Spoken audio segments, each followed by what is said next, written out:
किस देश के लिए कोई तो जिम्मा ले, तो हमें उसका जिम्मा लेने की जरूरत है। उसी इंकलाब के पीछे चलने की जरूरत है साथियों।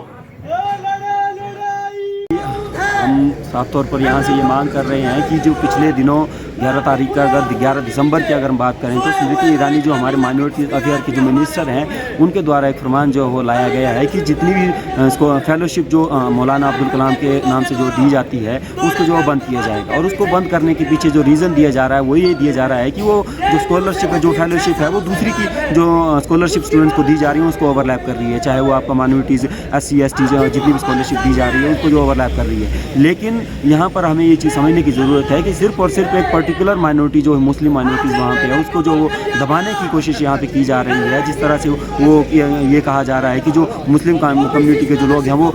OBC के अंदर भी जो इंक्लूड होते हैं और वो वहाँ पर भी स्कॉलरशिप ले रहे हैं। लेकिन हम यहाँ से ये मांग कर रहे हैं कि आप इस तरह से पूरी की पूरी जो 6 की 6 माइनॉरिटीज़ हैं उनके साथ इस तरह के दोयम दर्जे का व्यवहार नहीं कर सकते हैं। जो 6 तरह की माइनॉरिटीज़ हमारे देश के अंदर अभी रह रही हैं, अगर उनके साथ इस तरह का व्यवहार किया जाएगा तो कहीं ना कहीं हमारे कॉन्स्टिट्यूशन के अंदर जो सेकुलर वर्ड जो लिखा गया उसके साथ कहीं ना कहीं छेड़छाड़ होगी। हम साफ तौर पर यहाँ से ये मांग कर रहे हैं कि स्कॉलरशिप के अंदर जो छंटनी की जा रही है, चाहे वो NSP के अंदर जो नेशनल स्कॉलरशिप प्रोग्राम है उसके तहत जो स्कॉलरशिप दी जा रही है उसके अंदर भी भारी कटौती की गई है। जब छात्रों ने अपने स्कॉलरशिप के लिए अप्लाई किया था तो उनको पोर्टल के अंदर जो 16 से 17 हज़ार रुपये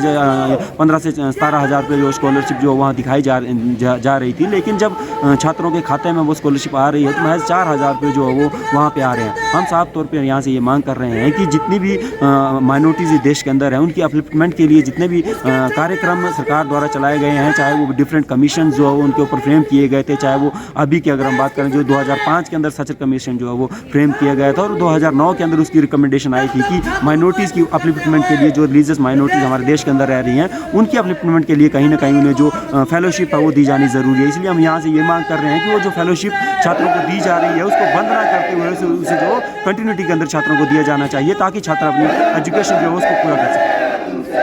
जी, राष्ट्रीय शिक्षा नीति को हम ये नहीं कह रहे हैं कि एजुकेशन के अंदर जो है वो रिफॉर्म्स नहीं होने चाहिए, लेकिन वो रिफॉर्म्स किस तरह से होने चाहिए थे उसके लिए पूरे के पूरे जो हमारे एजुकेशन के जो इंस्टीट्यूट हैं वहाँ के अंदर जो बड़े बड़े शिक्षाविद हमारे बैठे हुए हैं उनसे कहीं ना कहीं जो सरकार को सलाह लेने की ज़रूरत थी। लेकिन सरकार द्वारा क्या किया जाता है कि वहाँ से 6 मिनिस्ट्री की जो मीटिंग बुलाई जाती है और उसके अंदर एक ड्राफ्ट तैयार किया जाता है और उसको जो अध्यादेश के तहत जो लागू कर दिया जाता है। अगर हम इस NEP की बात करें तो NEP के अंदर भी जब हम स्कॉलरशिप की बात करते हैं तो वहाँ पर भी जो है स्कॉलरशिप की किसी तरह से कोई बात नहीं की गई है। हम राष्ट्रीय जो शिक्षा नीति है उसका विरोध क्यों कर रहे हैं? उसका विरोध इसलिए कर रहे हैं क्योंकि जब राष्ट्रीय शिक्षा नीति जो यहाँ पे जाएगी उनके लिए जो HECI जो द्वारा जो वो रेगुलेट किए जाएंगे और वहाँ पे जो फंड्स जो डिफरेंट इंस्टीट्यूशन को जो प्रोवाइड UGC द्वारा करवाए जाते थे वो फंड्स जो प्रोवाइड नहीं करवाए जाएंगे उनके ऊपर जो बैन लगा दिया जाएगा और जो एजुकेशनल इंस्टीट्यूट हैं उनको जो लोन दिया जाएगा। और हम तमाम लोग इस चीज़ को जानते हैं कि जब लोन किसी के द्वारा सरकार द्वारा जब हमें दिया जाता है तो हमें उसकी जो भरपाई करनी पड़ती है, लेकिन जब UGC द्वारा फंड्स जो प्रोवाइड नहीं करवाए जाएंगे तो उस लोन की भरपाई कहाँ से होगी? उस लोन की भरपाई जो आम छात्र जो विश्वविद्यालय के अंदर पढ़ रहा है, जो कॉलेजेस के अंदर पढ़ रहा है, उसके ऊपर कहीं ना कहीं जो एक्स्ट्रा बर्डन, जो एक्स्ट्रा फीसें उनसे जो वसूली जाएंगी और इन फीसों के तहत जो एजुकेशन इंस्टीट्यूट हैं वो चलाए जाएंगे।